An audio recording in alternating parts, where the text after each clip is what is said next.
Good morning, everyone. I'm Anila and I'm on the phone in today, and I'm asking, how damaging has Anjem Choudary been for the British Muslim community? This is BBC Asian Network. Anila Dami. For 20 years now, Anjem Choudary preached hate under the banner of freedom of speech, and it's only now that he's been found guilty.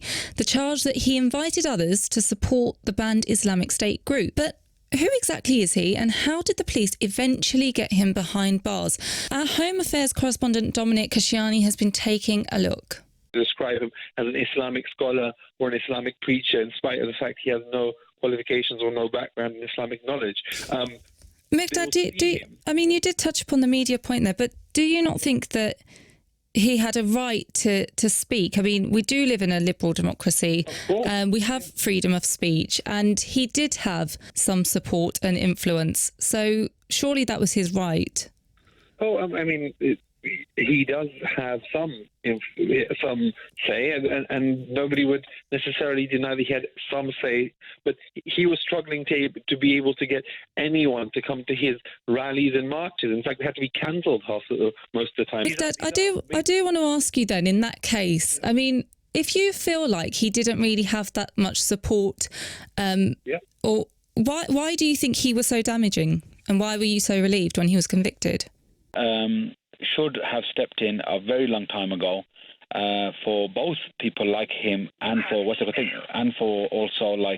think Tommy Robinson. Well, Tommy Robinson isn't here to defend himself, but I do want to touch on Anjem Choudary, but we're talking about him. Anjem Choudary has been convicted. The same. We can't differentiate. Anjem Choudary hasn't been convicted on the basis of what he said during what was under freedom of speech. He's been convicted for supporting Islamic State, which is very different to what Tommy Robinson's doing. This morning, I am talking about footage and an image of a young Syrian boy who looked dazed and bloodied. He was a 5-year-old Omran Deknish who was rescued from a destroyed building in Aleppo after an airstrike. And I'm asking if you think images of children in war zones changes anything. Everything lies in the government's hand. And you've got, all these wars that are happening. Me, personally, I can't do anything about it. My next-door neighbour can't do anything about it. And the person who's writing a story on it can't do anything about it. There's nothing the media can do either.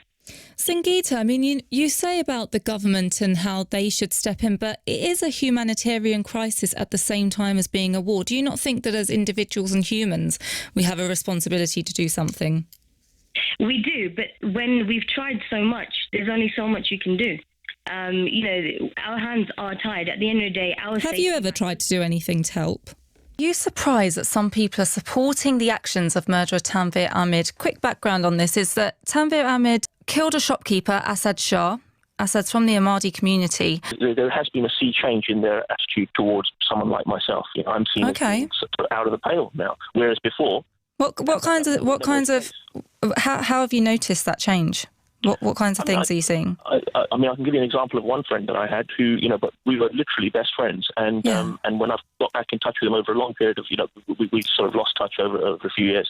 We got back in touch, and I could palpably see that, obviously my being an Ahmadi Muslim was a big problem for him. Are you now more aware of subtle racism towards you? I had an incident where I visited a local restaurant with my daughter, who's 11 years old, and this was the day where she tried on the hijab for the first time. Right. And she sat at the table whilst I went to order the food, and she was bullied by 3 young girls for wearing the hijab. She didn't say anything at that time to me. When she got home, she explained, she cried, and ever since it's actually affected her confidence, and she just doesn't want to wear the hijab now because of the incident. So she doesn't wear the hijab at all because of what's happened? Yes, she'll wear it when she's at home. She really wants to wear it, but she won't wear it when she's out. God, that's really upsetting to hear, I have to say. How are you dealing with that? How has that affected you in your life, to not be able to tell your parents that you're going to be taking part in this play? It's an adaptation of a critically acclaimed novel. To be fair, it's come to a point now where I've sort of learned how to deal with it. I suppose, in a way. I've learned to sort of just keep them separate from all the parts that I've done right now in projects that I've been part of. Is it hard to talk about? I've been asking, do you have sympathy for Khadija Sultana, the schoolgirl who left home to join IS and is now believed to have been killed? Desperation is like a Brazilian wax. When it's done, there's nothing left. But you know what I mean? At least once it's done, it's done. I'm so tempted to ask if you've experienced anything of that sort, but no. But I'm told right. that it's quite painful. Overall, we're chilled unless you mess with us, you know? I love it. So fierce. Yes, exactly. Nice girl power song. Yeah. Really looking forward to hearing this. I'm sure you are too. So here it is, an exclusive on the BBC Asian network. Hannah V featuring Max Marshall and Amma Shreya. It's No Problems. My best friend spent £100,000 just last week on his last son's wedding day. Oh my God, £100,000. Wow. Tell me, get in touch. How much did your wedding cost?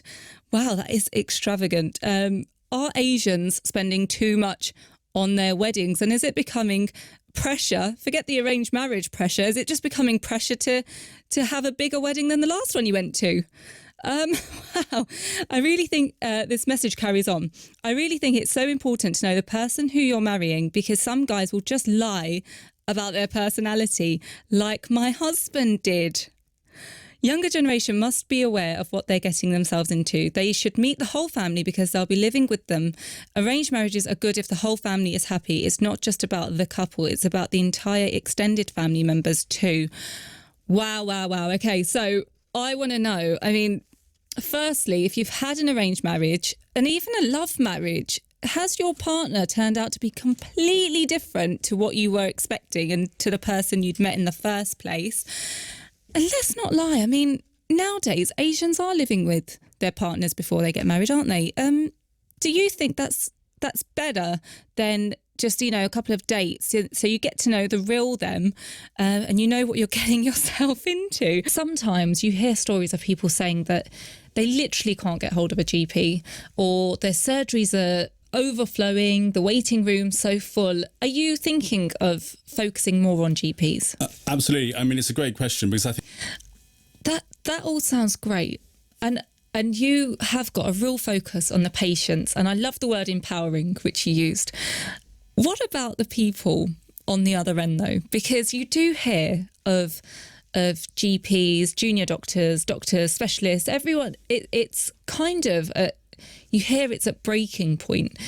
Are you not adding to their workload by putting their picture online and allowing them to be accessed? No, because... So we are talking about the new season Premier League, which kicks off tomorrow with Leicester City playing Hull City at 12:45.